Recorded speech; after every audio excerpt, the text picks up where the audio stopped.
Greetings and aloha. Aloha just because that's the mood I'm in. Welcome to New Thought Media Network. This is the Vibrant Living Hour. I am Ken Ludwig, of course, and glad you're joining me today. I hope you're having a fabulous day wherever you are, whatever you're doing. Hope this day finds you safe, healthy, and happy. And I certainly feel all of those things, safe, healthy, and happy for sure. Just returning back from 2 weeks in Kauai. If you've been watching the show over the past 2 weeks, I did the show from the lanai of our friend's house where we were staying, a beautiful lanai in Kalaheo, Kauai. Just an absolutely breathtaking place. And I want, if you were watching the show, if you weren't watching the show, I'm going to give you a little bit of stuff about it today. First and foremost, did a Facebook Live about this the other day. Just immense gratitude. I don't know how to be or feel more grateful for what transpired for my beloved Lisa and I over the past 2 weeks. Our friends Larry and Deborah have lived in, I think it's like 7 different places in Kauai over the last 30 years. We've been friends with them for, I'm going to say, approaching a decade. And they've been trying to get us over there for a very long time.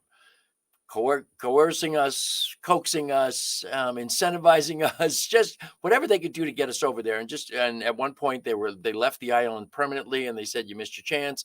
Then they came back to Colorado, and lo and behold, Colorado wasn't it anymore. So they wound up selling their house in Colorado and buying their forever home in Kalaheo, Kauai.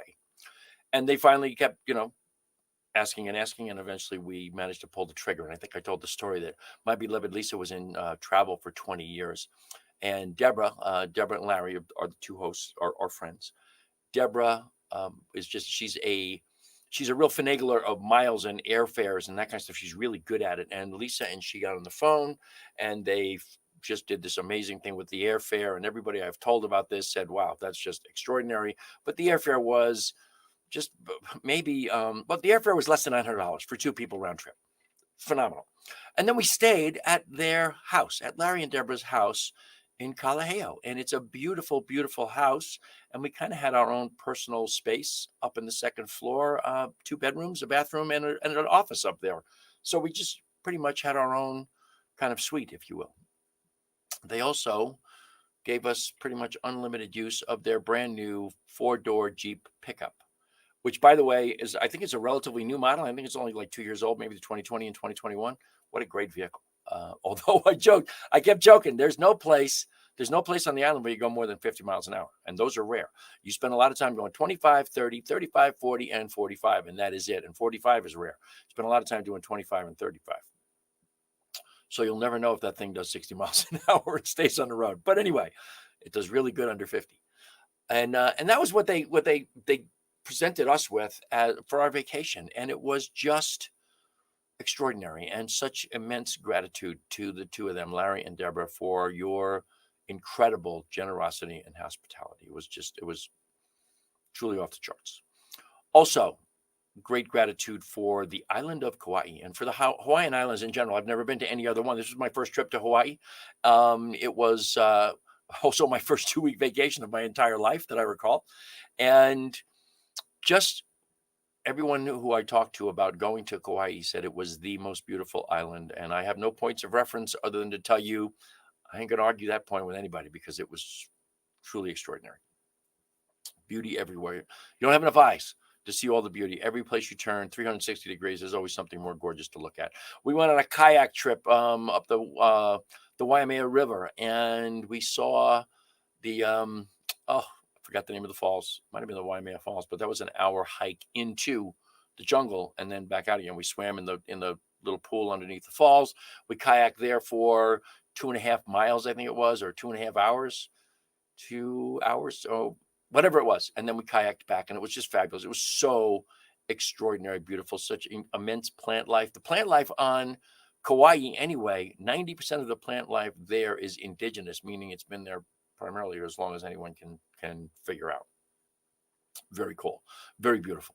Lots of crazy flowers, just hard to describe. So immense gratitude for that island, the incredible gratitude of my lifestyle. And you guys know, if you pay any attention to the show, I don't do commercials here, or I try not to make things sound commercial or salesy, but being an entrepreneur in the direct selling network marketing space affords me the opportunity to do my business from anywhere on the planet. And so I managed to do what I needed to do from Kauai. And that's just, I never missed a beat, never missed a beat. Did just as well traveling as I would do sitting here at home. My beloved Lisa has at least some of the entrepreneurial endeavors that she's involved in are things she can do from anywhere. And she did just that. Whatever she needed to get done, she got done. I'm immensely grateful that the universe has presented us with this opportunity that we can live this part of our lives without having to have a time clock, without having to have someone else tell us what we're worth and how much they're going to pay us, without having to worry about having the time freedom to do whatever the heck we want to do whenever we want to do it. Life doesn't get any longer. It only gets shorter. And so do what you can do. Do what you can. I've said the great quote from Goethe of whatever you can do or think you can, begin it, because boldness has power, magic, and genius in it. And boy, I'll tell you what, having the ability to just pick up and go somewhere and do what you want is amazing. I'll also, I'll give a plug here to something. I'm probably going to mention this again during the show, but this book that I read here from Mark Middleton, Growing Bolder. By the way, Growing Bolder is an entire movement, and I'm gonna really pursue that a little bit further on the Facebook page. On top of the Vibrant Living Hour here, I'm also going to pursue it on Vibrant Aging, my beloved Lisa's and my branded Facebook page. But everything about living a longer life and using my new favorite phrase, compressed morbidity, all of that has to do with being active. Being active, almost first and foremost, is stay active. If you retire and plant your ass on the couch and grab the clicker and sit there with the front of the TV set, just count the days till they start throwing dirt in your face, because you're pretty much done. And I love having the freedom to get up and do things. And it really reinforces another key piece. As we age, and pick a number, guys, it could happen in your 30s or your 40s. But certainly it happens to a lot of people in their 60s and 70s and 80s, where you just kind of say no. It's easier to say no than to get up off that couch and do something. Being spontaneous, planning vacations, doing things outside the box, doing things you've never done before, those give you the opportunity to say yes. And when you say yes, you're just going to be happier with life, man. It's that simple. You're going to be happier with life, and you're going to live longer. There's no two ways about that. You're going to get those the adrenaline, not the adrenaline. Oh my God, the oxytocin, the neurotransmitters that are all positive and good feeling brain chemicals.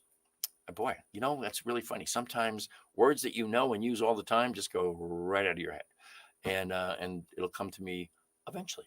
But those chemicals, anandamide, one of my favorite neurotransmitters. Anandamide is actually, I've talked about this before. I won't go too deep into it, but anandamide is named after an acolyte of the Buddha, whose name was Ananda, and Ananda was known to be the main oracle, if you will, of all the teachings of the Buddha. Ananda knew all those, and Ananda in Sanskrit means joy. Anandamide is the bliss hormone, and it literally just makes us feel good. But that's, you get that from some foods, but you also get it from, oxytocin you get from hugging, oxytocin you get from doing things that make you feel good, that make you feel different and alive. Serotonin, which is just the always feel good hormone that comes from doing things that feel positive, that just make you feel good. Getting all those neurotransmitters flowing through your body comes from saying yes and doing oddball things. I'll be bluntly honest with you. When we did this kayak trip, I couldn't have cared less. Literally. It was not something I really wanted to do. I was like, oh, okay, I'll go, because Lisa really wanted to do it. Couldn't have been more fun. I couldn't have enjoyed it more. I couldn't be more grateful for it. So having the lifestyle, the ability to do those things is just a great blessing. And again, I'm immensely, immensely grateful. And lastly, and certainly without question or doubt, not least, is my beloved Lisa. To be able to experience all the joy and all the beauty of this trip with my partner was it was the best. It was the best. We had more fun. We had a great time. We experienced things together we'd never experienced before. We saw things we'd never seen before, and we got to do it together. And then you get to talk about it and appreciate it and have a good time around it. It was really very, very, very cool. So, the end, endless gratitude for that amazing opportunity to be there and to do that and to have a great time. Also, I got to do the show twice from the lanai at Larry and Deborah's house. We had like a, I don't know, it must be 35 or 40 feet long, a lanai outside our bedroom where we meditated, we exercised, we just stood and watched the extraordinary rainstorms they have there. Rainstorms come and go almost every single day, and some of them are like torrential downpours that the only sound you can hear. I almost did a Facebook Live really one night. It was pitch black outside. I was going to do a Facebook Live where you couldn't have seen a thing, but you had to hear the rain because it was coming down so hard. It was amazing. It was making noise off of leaves. I mean, it was just really, really coming down hard. But I think it's like part of the beauty. It's part of the magnificence of Kauai and just the variety of things that go on there that I'd not experienced in other places in my life. So it was very cool. Another thing here that happened while we were gone is I started using notes. I didn't have the ability to have my whiteboard out in front of me here, what I call my storyboard. I didn't have the ability to do that. And I apologize. For some reason, my nose is itching. So I have notes on my yellow pad, which I really, really like. I did that on the lanai, and I really kind of fell in love with it. I like the idea and how it works. And the thing that I really wanted to tell you about today, I left on my printer across the room. I'm going to do something I've never done before. I'm going to get up and walk across the room and grab something that I really wanted to address with you guys today, because it's so much about vibrant living and vibrant aging. It's really cool. Hold on. I'll be right back.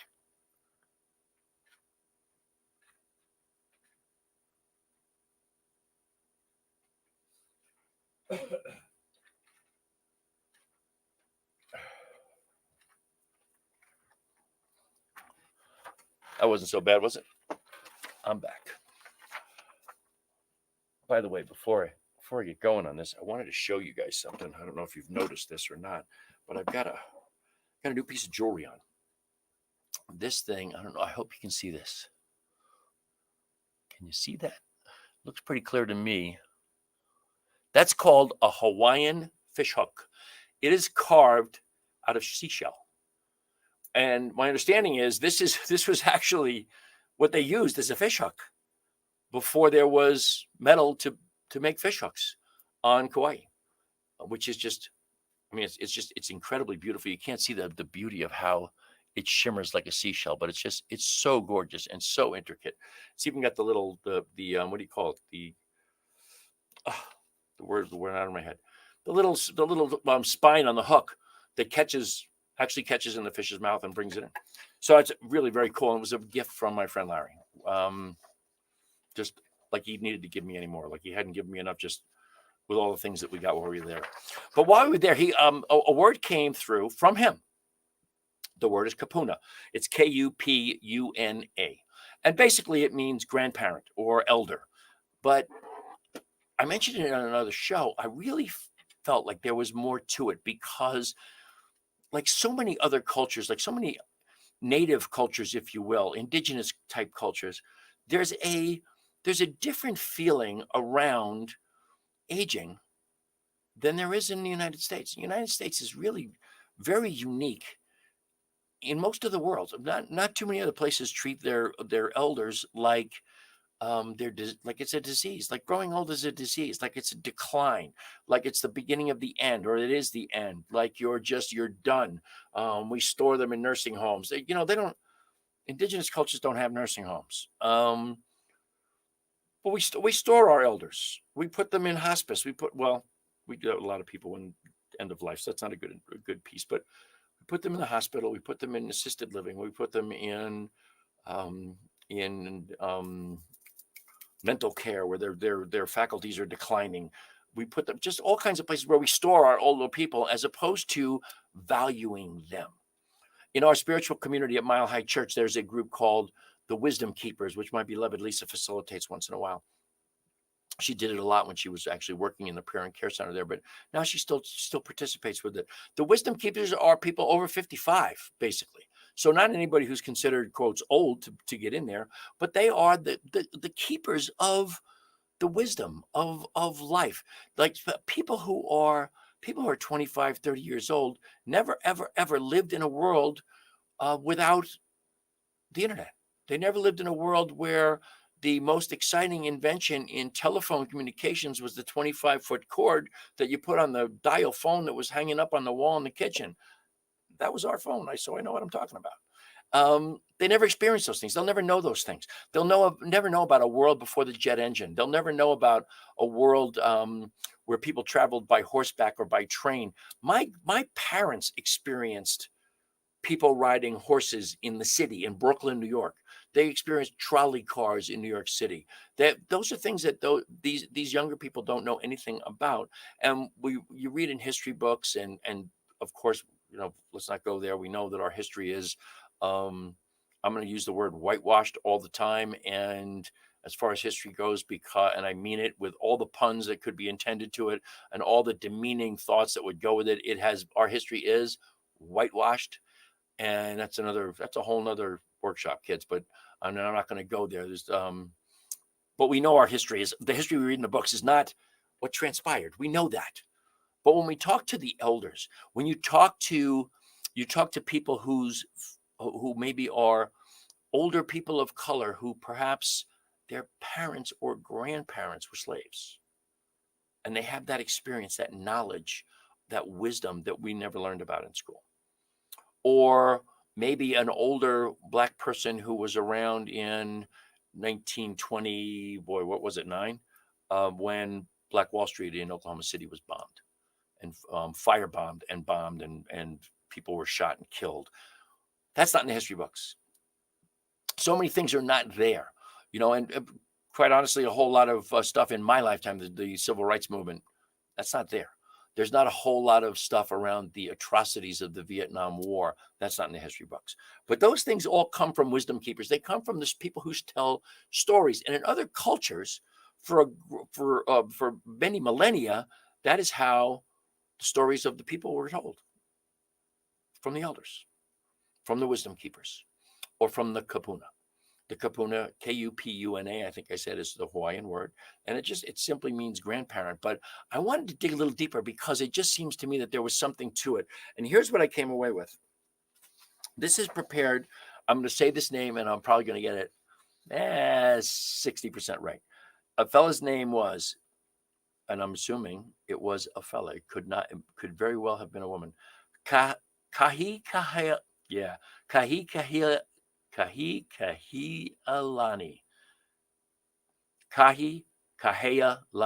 White. Kahi Kahealani White. Took me a while, but I got there. Who's professor of Hawaiian language and literature at the Kapi'olani Community College in Hawaii. Here's what this says. Throughout Hawaii, this Hawaiian word, kapuna, is widely understood to mean elder, grandparent, or an older person. What is less recognized is the fact that the word has at least 3 distinct but related meanings. First, a kapuna is an honored elder who has acquired enough life experience to become a family and community leader. Not someone you dispose of, not someone you put in a nursing home, somebody who's a family and community leader. The term has been stated to be the embodiment of natural respect. It is a person who is a practitioner of aloha, or love, or pono, which is righteousness, or malama, which is caring and spirituality. In ancient times, they were teachers and caretakers of the grandchildren, and that bond was especially strong. Even today, the kapuna is expected to speak out and help make decisions on important issues for both the family and the community. Interesting piece, isn't it?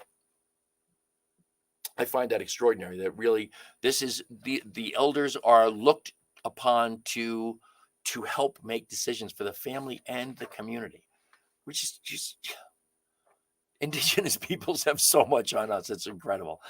Kapuna also means ancestor and includes the many generations before us who by their spiritual wisdom and presence guide us through personal, familial, or community difficulties. We look to our kapuna to help us find and fulfill our pathways through life. I've said this many, many times that one of the things that baby boomers in particular can take on as a responsibility is to help guide the younger generations, the millennials, the X's, the Y's, the Z's, the whatever the hell they all are, but to help guide them with just knowledge, not direction, knowledge, and help them make important and life-affirming decisions.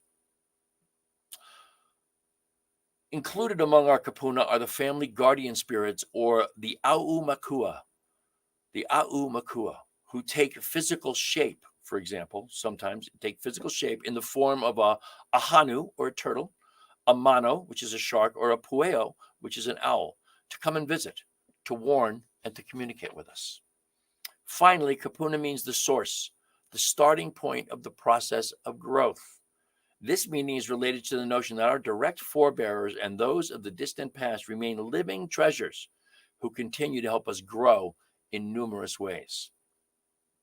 They are a source of experience, knowledge, guidance, strength, and inspiration to the next generations. These various meanings of kapuna show how rich a resource they are, and that why they should be tapped to contribute to the betterment of Hawaii, for they truly represent one of Hawaii's fastest growing natural resources. Excuse me. So as and fastest growing natural resource because the population is aging, and as it ages, that's a resource. So many just study after study after study after study shows that when they do things like business incubators, where they're starting up or helping to start up businesses grow and become successful, the use of retired former business people is an absolutely huge benefit.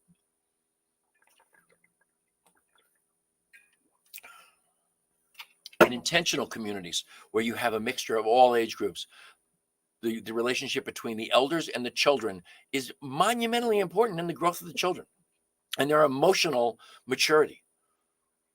Another place where we just don't use them enough. The idea of grandparent in the United States is almost it's almost a punchline, about who spoils the kids more and that kind of whatever.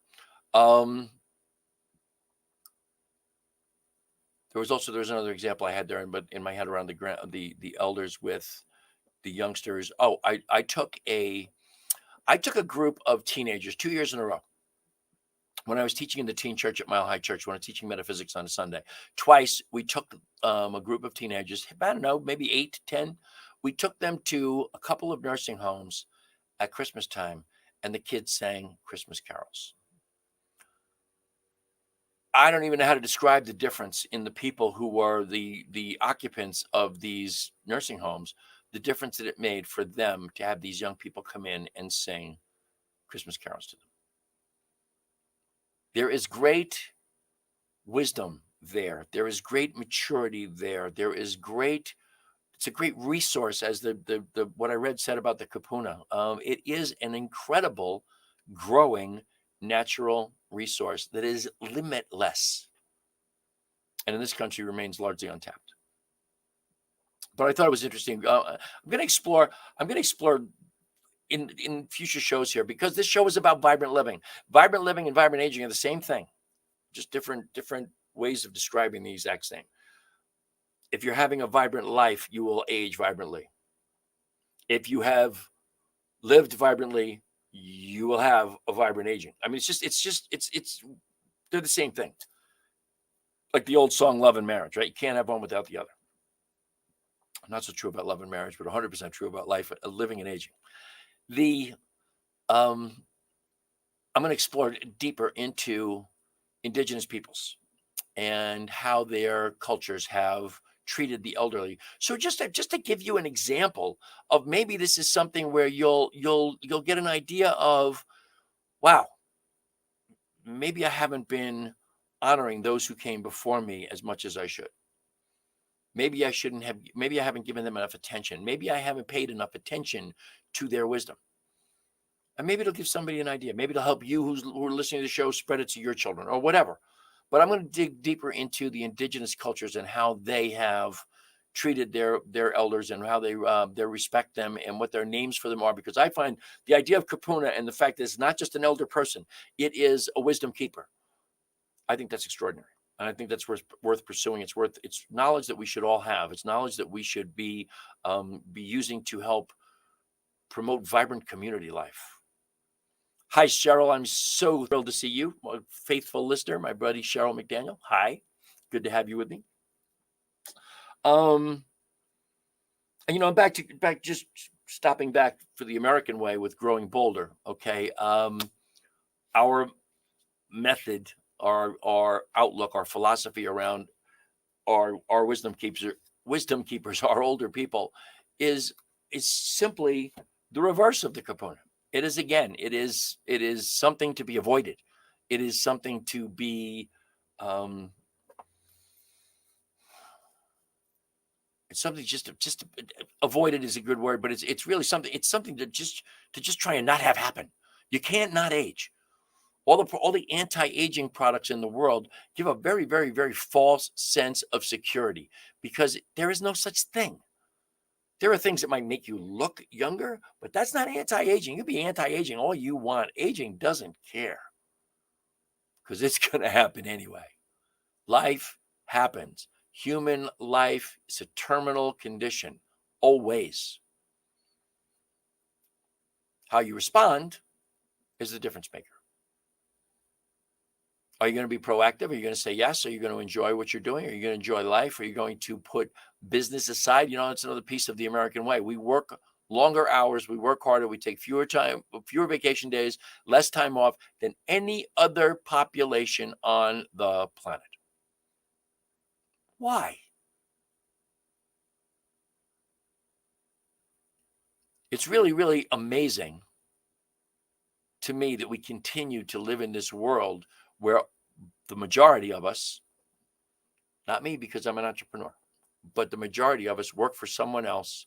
And if you're not living your dream and you're working for someone else, basically what you're doing is supplying theirs, funding their dream. And guess what their thoughts for you are? Not much. That's right, Cheryl. All you can really do is take care of yourself the best you possibly can. And part of that is work less, enjoy more. Find a way to work less and enjoy more. And again, not to be salesy, not a commercial. If you want to know more about living the entrepreneurial lifestyle, please tap into me. It's not easy. I do direct selling and network marketing. They call it network marketing.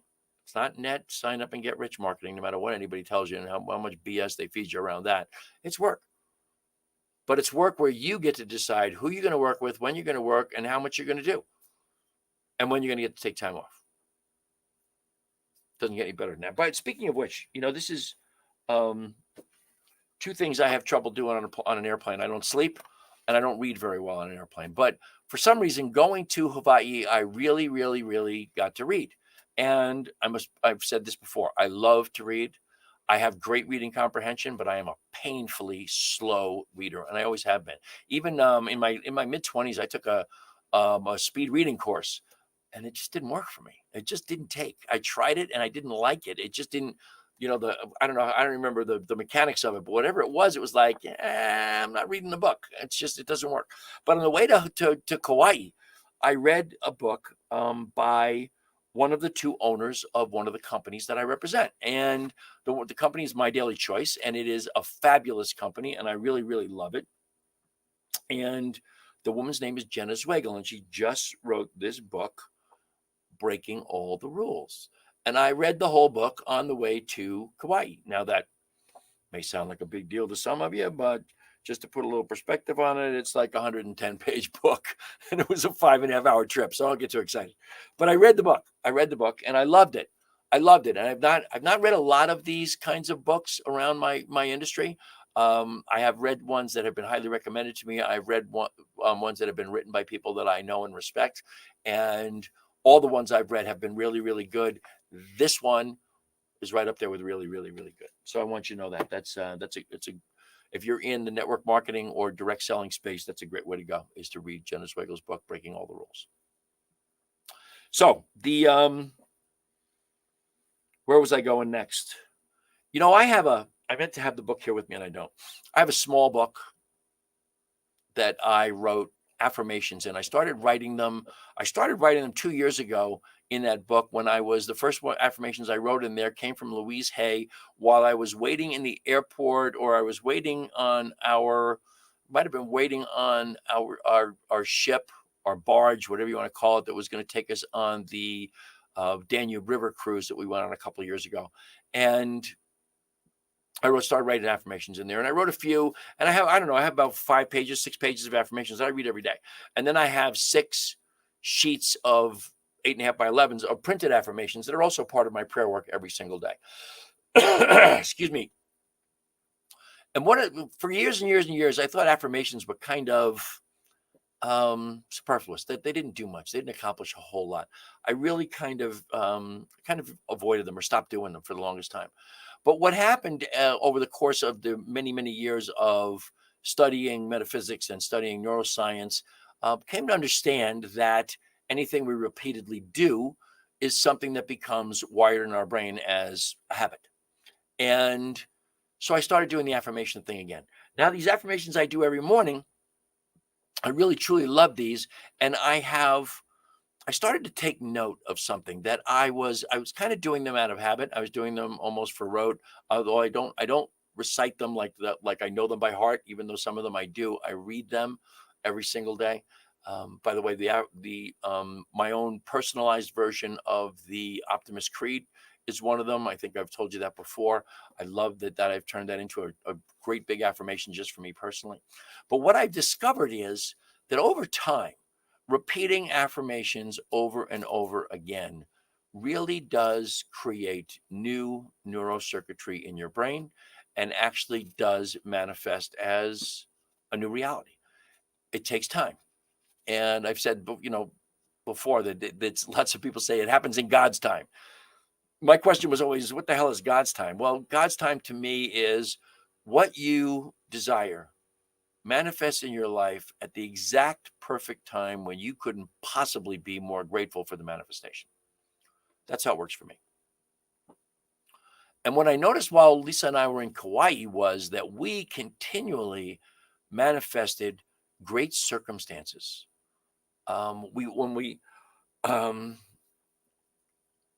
got to the kayak place, it took us a fraction of the time we thought it was going to take us. We got there really early, and we wound up spending a lot of time befriending the woman who owned the place and just getting great background on the area and what she did and the company. She sent us to a falls that we wouldn't have seen otherwise because we were so early. Take a short drive and look at these falls.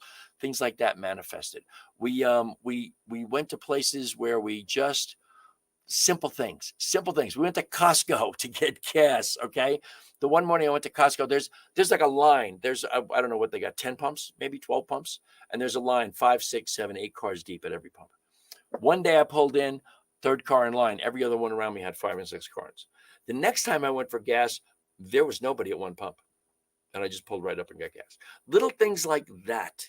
Doesn't sound like much, but manifesting ease and grace and reasons to be grateful. More reasons to be grateful, more manifestations, right? So what I'm saying is I would strongly suggest to you the efficacy of affirmations. And also you go back to the neurotransmitters, a great way to generate serotonin and just feel good about what you're doing. And where life is. I do them as part of my meditation and prayer work, which is all one thing. The meditation and prayer, there's one blends into the other. I start with meditation pretty much 100% of the time. It blends into the prayer work.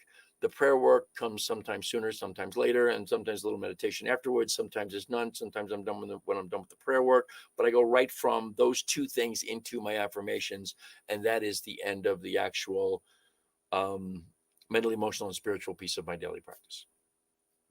That's not including the physical and the which includes exercise and my meal and my shake and that kind of stuff. But that's the affirmations. I just think it's a great piece to make sure that it's part of your daily spiritual practice, your DSP. Just make it a part. Start simple too. Just start really simple.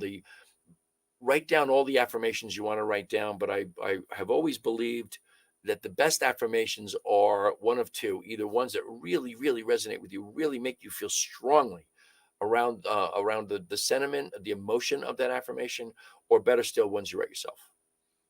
Those are big, I think, because they're truly your own creation towards your creation. So I think that's a good one to go with. In the realm of the spiritual, something came to me. I don't know, while I was in Kauai, I believe. There's a book that I used to read every year, and I haven't read it now in many years. It's Don Miguel Ruiz's classic, the Four Agreements, which this is one of those books. It's a very short read. I don't think it's, well, let's go right to the last page and we'll know, right? And we'll get it right. And then you can't separate the last two pages, so you don't know. It is 138 pages long, which is in a very small book to boot, but it's a fabulous book. And one of the things I have always looked at it as something that is this is an outline on how to live your life in 4 agreements in 138 pages. If you lived your life every single day, never forgetting any precept of this book, people will love you and you will love you. The 4 agreements are be impeccable with your word. Don't take anything personally. Don't make assumptions, and always do your best. And the one that popped into me during my trip to Hawaii was don't take anything personally. And it was really very interesting because I spent a lot of time while I was in Kauai just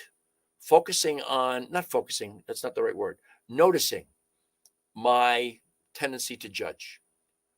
It's a little upsetting when you spend as much time as I do working on yourself, trying to be the best person you can be, the next highest vision of me, when I spend so much time doing that and then discover that I'm judging people nonstop all day, every day, judging people, judging situations.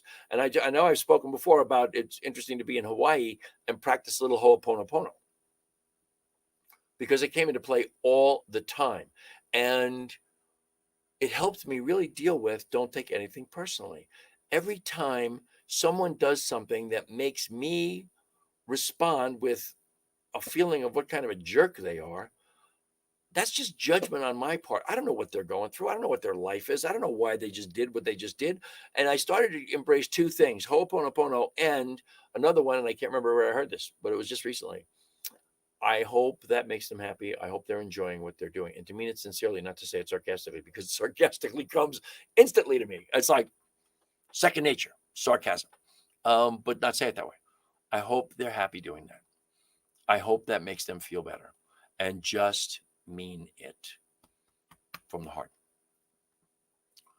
And it made me think about the 4 agreements. So I'm going to start reading that book this week. And I have so many books now that I have put aside. I had, I don't know, 4 or 5 books. I was reading This Life is Joy by Roger Teal. I'm rereading The Untethered Soul by oh, come on. Anyway, Mark Singer. I'm reading that, and I'm reading a couple of books, and I put them all down to read because I couldn't get my face out of growing bolder.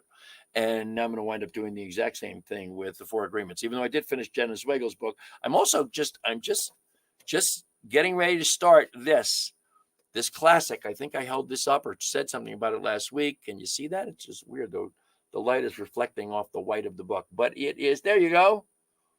It's the all-time classic, How to Win Friends and Influence People. I think it's one of the 2 main classics for anyone who's in business. Of course, Think and Grow Rich is number 1. Think and Grow Rich, I've read 3 times, maybe. Never read How to Win Friends and Influence People. One of the people that I respect most in my business, on my team with My Daily Choice, is a fellow by the name of David Scultetti, and he wrote a book called Ripple Marketing that's off the charts great, but he talks about How to Win Friends and Influence People all the time. And I used to joke, is that the only book you ever read? Because it's the only one you ever talk about. But my deal is that I'd never read it before. And so now I'm going to start reading this, and I will report in on this because I think it's probably a good one to look at from a spiritual perspective, from a life affirming perspective for daily practices, for how to live your life. Much the same as the 4 agreements. Excuse me, I need another swig here. It's really funny. Coming back to Colorado,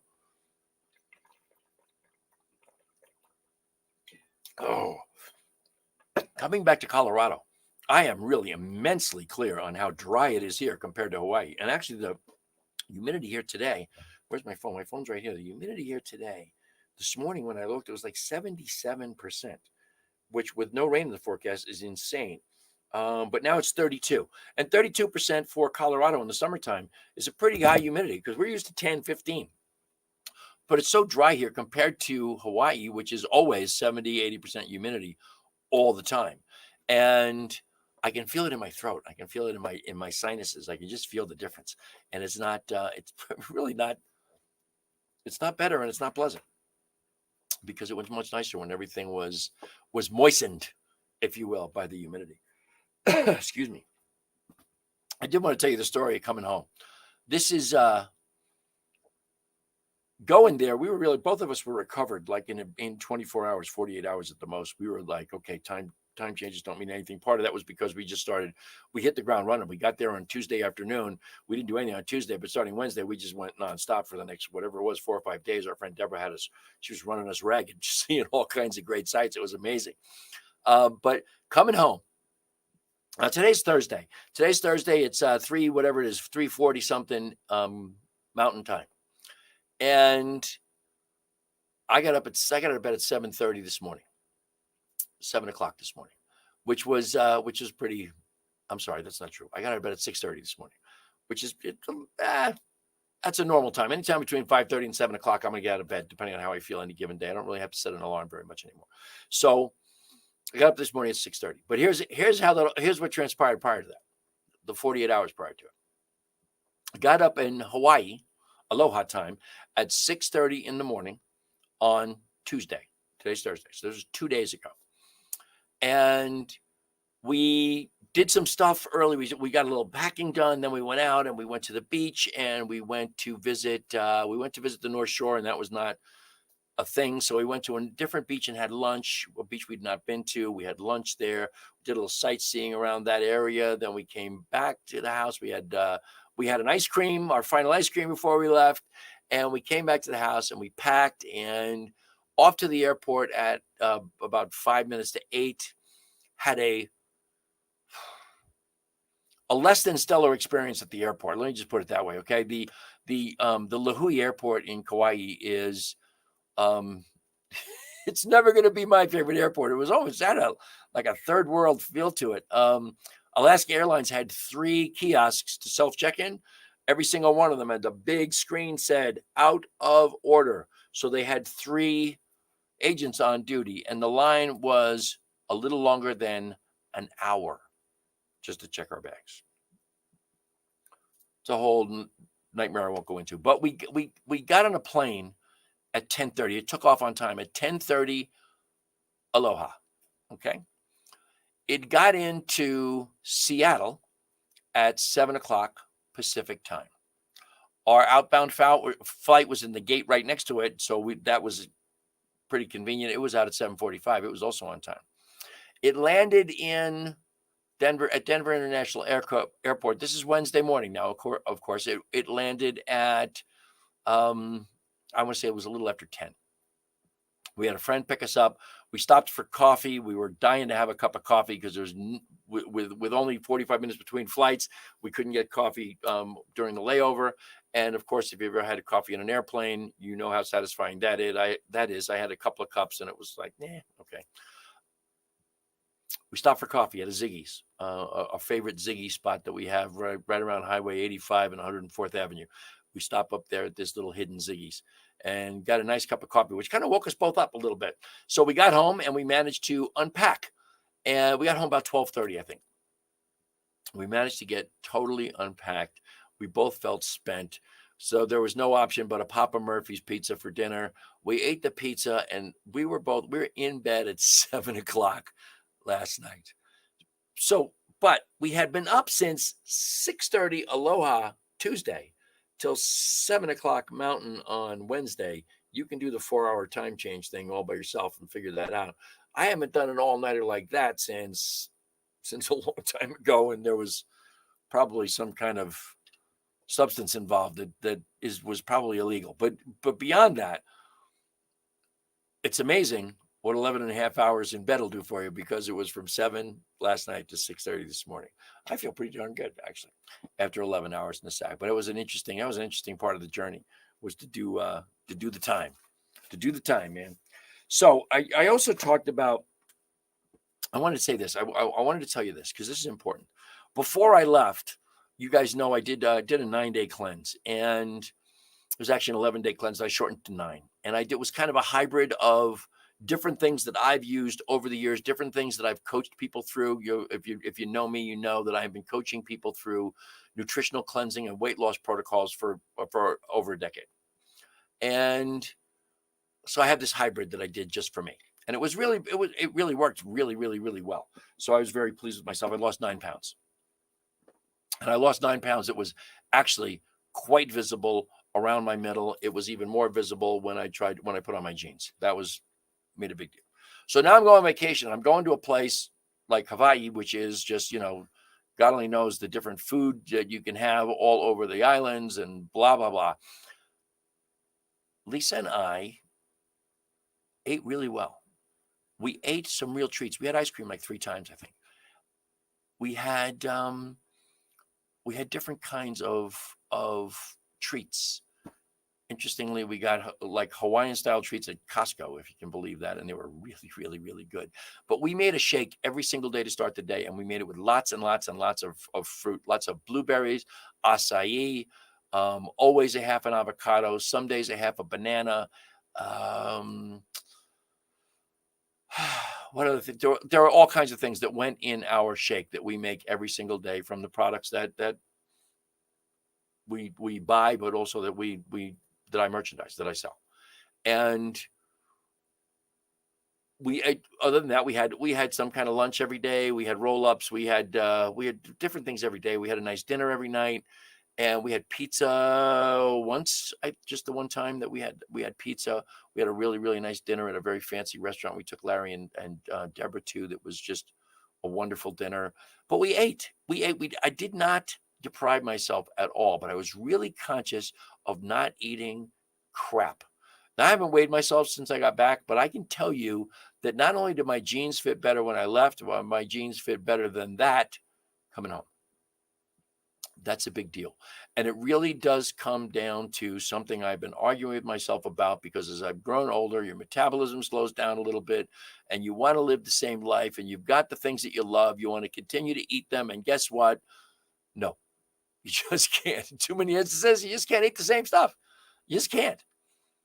So I was really conscious of not eating crap. And like I said, I haven't weighed myself, but I have a pretty strong feeling that I weigh less than I did when I left, that's going to be a really big deal when I finally do the weighing thing. I also wanted to revisit this thing I've been saying. I've said it a couple of times on the show, which is something that I've been repeating this to myself like an affirmation for days. Okay. And the exact quote is, "You are precisely as big as what you love, and precisely as small as what you allow to annoy you." But I have, of course, personalized that because it's more important to me that it read, "I am precisely as big as the things I love, and precisely as small as the things I allow to annoy me." Mentioned it on the last show, and I wanted to remember to revisit. I had looked up the guy's name who wrote it, and I had forgotten it. His name is Robert Anton Wilson. An interesting cat. I'm going to read a little bit more about him. He was a philosopher. He was a novelist. He was a beginner. He was an interesting cat, I think. And so he's somebody I'm going to look into a little bit more deeply. But one of the things I did read about him that I found really, really extraordinarily contemporary, if you will. And he died. I don't remember. I think he was born in 1932, and I think he died in the mid 2000s sometime. But he had made a statement. He made a statement that his goal was to have everybody reach a state of generalized agnosticism. And what he meant by that was not agnosticism for God alone, but agnosticism towards everything. And hasn't that become something that has kind of become a spiritual truth of late? Unfortunately, it's become a political truth as well that has been abused. But the idea of question everything. If we don't question everything, we don't come to know about things that I mentioned at the beginning of the show, like history, like the history of slavery and the Oklahoma City bombing of the Black Wall Street. We'll never know about those things if we don't question everything. And I think that generalized agnosticism has a point. And so I'm going to look into Robert Anton Wilson as well, because from a perspective of vibrant living, isn't it important to question what goes on in the world? To make sure that you're getting told the truth. I mean, we've got this thing now. Do I go here? We have this thing where not everybody, we are questioning science. And what I really want to be clear about in my world is the only people I want questioning science is scientists, because that's how science grows. That's how science changes. Scientists don't lie to us. Scientists tell us what has evolved. The scientific method is a proven method. I don't know it exactly, and I probably should look that up, but it's basically hypothesize, experiment, review, redo. That's basically it. And if your science is real, you hypothesize and experiment and you get results, whatever your results are should be duplicatable. How often? 100% of the time, if your hypothesis and your experiment were clean. We now have a whole segment of the country questioning science who don't know jack about the science. They read something from some random chiropractor who claims to have been studying immunology his whole life or 30 years or whatever. And what that guy says, now they're believing, and the actual scientists, they dismiss. And why? Because they have this skepticism to begin with about the government and the CDC and the World Health Organization. So if somebody else says something that's contrary to what the real science says, they buy into that. Hello, the birth of conspiracy theories. It's happening everywhere. And it's happening more often than not in our world, friend, in yours and my world, in the metaphysical world, in the spiritual world. It's happening where people who are questioning, who are uncertain of the government and what it does and how it does things, they're buying into the BS that comes out of the myriad now misinformation sources. This is the biggest negative of the internet, without question. It's the nesting place. It's the midwife of BS is the internet. Question everything, but question everything beyond what agrees with your point of view. That's not vibrant living. If you fall in line with everything that agrees with your point of view, that's not vibrant living, folks. That's an automaton. That is a brown shirt. That's a fascist. That's a sycophant. That's people who just blindly go forth with whatever anybody has to say, or whatever some individual or individuals have to say that primarily agrees with their point of view to begin with. I went there. It's really, really, really disturbing to know that people ignored the science. Let's take stick a toe into the river of the virus BS. People who have been against the vaccine all along, questioning now. The latest one is the FDA has not approved it. All they did was do the emergency authorization. It works, people. It's working. The statistics show us that. And the statistics are showing us that the unvaccinated are being infected and dying more than the vast majority of times. the vaccination works. That's as far as I'm going. If you want to question science, wait for science to give you an answer, but not some jerk on the internet. Pardon my judgment.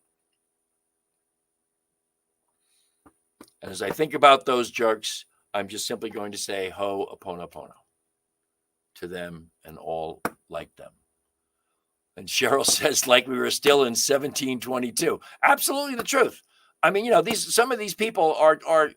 I said to a beautiful woman, an older woman in her 80s that we met on Kauai the other day, I said to her, we got people in Colorado who can't even spell science. But 1722 was probably still some physicians bleeding people. We got people on the right in this country that I think would rather be bled than get the vaccine. Why? They don't know why. They're believing some BS. Enough. I wasn't going to go there. I promised myself I wasn't going to go there, and I just can't stand it because vibrant living is, yes, question everything. That is vibrant living, but don't answer it with baloney. Get a legitimate answer. And whatever you do, don't just buy into something that really kind of leans into your pre-existing bias. Don't go there. I'm as guilty as anyone doing that crap. I'm not guilt-free of that. It's not benefiting any of us. It sure as hell isn't benefiting us as individuals. If that's where we're going, if that's what we're doing.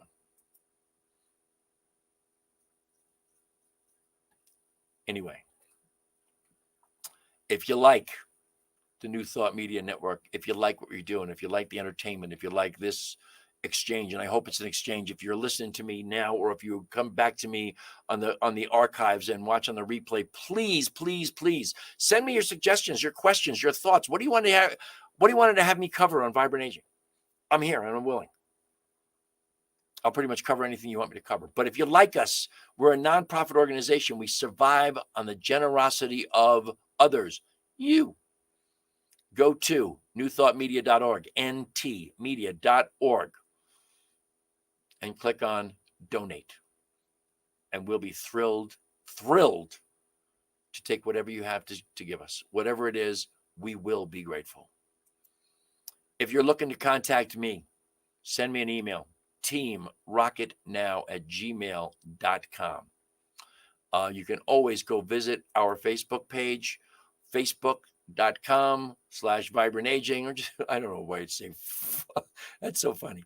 Facebook.com. Just go to Facebook, go to Vibrant Aging, and you'll see a picture of me and my beloved Lisa on the banner at the top. But I've been saying this. Lisa and I are definitely going to be adding more content to that, just so we can interact with more people on more subjects around all that stuff. So once again, here's the email address, teamrocketnow@gmail.com. Cheryl, thank you so much. Cheryl says, New Thought Media rocks. And it does. And you know what? It's going to rock more. I'm meeting with Reverend Robert tomorrow. We're going to talk. One of the things we're going to talk about is one of the things coming up as far as his intention goes is to provide more actual entertainment and primarily music. And I have some big ideas on what my contribution might be for that. I'm very excited about that possibility. And we'll see where that goes.